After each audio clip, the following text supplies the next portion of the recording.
campaign is Water Nature because it's a project in favor of the nature and specifically for the water.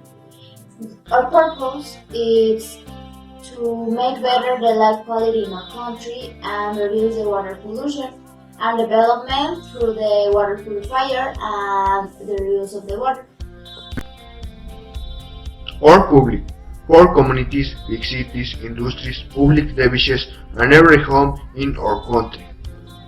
The colors that we are going to use in our campaign is brown because it represents the earth and simplicity. The other color is blue because it is in favor of the healthy and the water.